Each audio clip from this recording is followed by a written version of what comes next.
Kama una vidonda vya tumbo, kuna vyakula ambavyo vinaweza kufanya hali yako kuwa mbaya zaidi bila wewe kujua.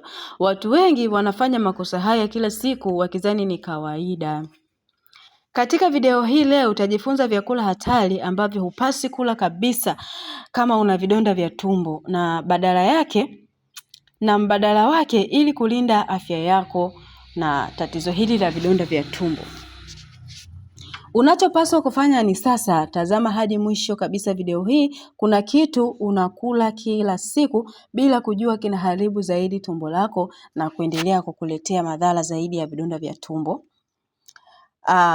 Kama haujajiunga na channel hii, hakikisha una subscribe kwa elimu zaidi ya afya ili kuweza kupata video zetu nyingine pindi tunapokuwa tunazi-upload.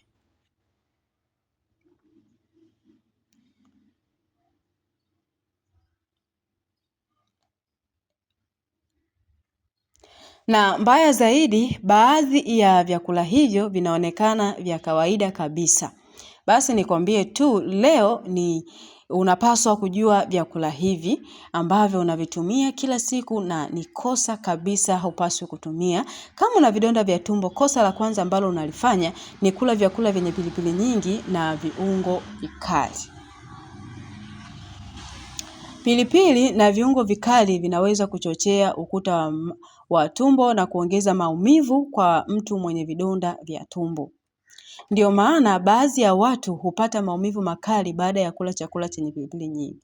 Suluhisho ni nini? Punguza au epuka kabisa kula pilipili nyingi au vyakula vyenye pilipili na chagua chakula chenye ladha laini kabisa ambacho kitaweza kukusaidia wewe kuweza kuboresha afya yako ya tumbo, lakini pia kuweza kutatua changamoto hii ya vidonda vya tumbo. Kosa la pili ni kunywa chai au kahawa tumboni. Tumbo likiwa tupu. Hili ni kosa kubwa sana. Vinywaji hivi vinaongeza tindikali tumboni na vinaweza kufanya vidonda viwe vibaya zaidi. Kumbuka kwamba kahawa ina kafeini nyingi sana ambayo haistahili kabisa au haitaki kabisa kuzidi katika afya yako, na zaidi kwamba kafeini ikiwa nyingi katika tumbo lako inaweza kusababisha madhara haya ya vidonda vya tumbo na kutokupona kabisa vidonda vya tumbo, zaidi ukawa na hali mbaya zaidi. Solution ni nini? Kula kwanza kabla ya kunywa chai au kahawa ili hata unapokuwa unakula vyakula vya namna hivyo, basi unapokunywa kahawa basi tumbo lako liweze kukutana na chakula ili kisiende moja kwa moja kugonga kwenye utumbo. Kosa la tatu ni kula vyakula vya kukaanga sana, yani vyenye mafuta mengi. Vyakula vya mafuta mengi vinaweza kucheleweshwa mmeng'enyo wa chakula na kuongeza usumbufu tumboni. Suluhisho ni nini? Chagua vyakula vinavyochemshwa au kupikwa kwa mafuta madogo. Mimi ni Dr. Bernarda, bado ninazidi kukupatia habari njema kabisa kuhusiana na afya yako. Nikusihi tu kwamba hakikisha una subscribe katika channel yetu ya Uhuru wa Afya. Hapa bwana tunazidi kuletea mambo mazuri kabisa ya kukusaidia kujenga wewe afya yako pamoja na familia yako.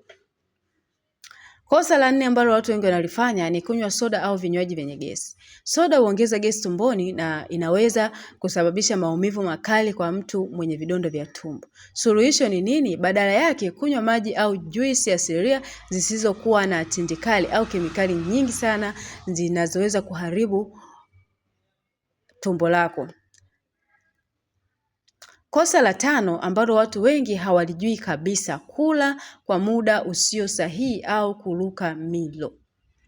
Unapokaa muda mrefu bila kula, tindikali tumboni huongezeka na inaweza kuharibu zaidi ukuta wa tumbo, na hivyo kuweza kusababisha matatizo ya tumbo ambayo yanazidi kutokea katika tumbo lako.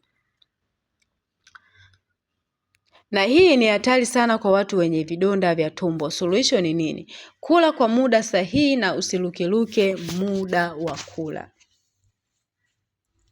Ukiepuka vyakula na makosa haya, utapunguza maumivu ya tumbo, utasaidia tumbo lako kupona haraka na utaepuka matatizo makubwa zaidi.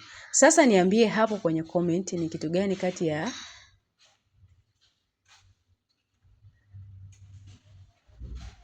kati ya hivi ulivyokuwa unakula bila kujua kwamba kama linaweza kuumiza tumbo lako. Na kama umejifunza kitu kipya leo, basi usisahau kusubscribe, kulike, kushare na kucomment ili kuweza kupata elimu zaidi ya afya kila siku. Karibu tena katika channel yetu ya Uhuru wa Afya, afya yako ya tumbo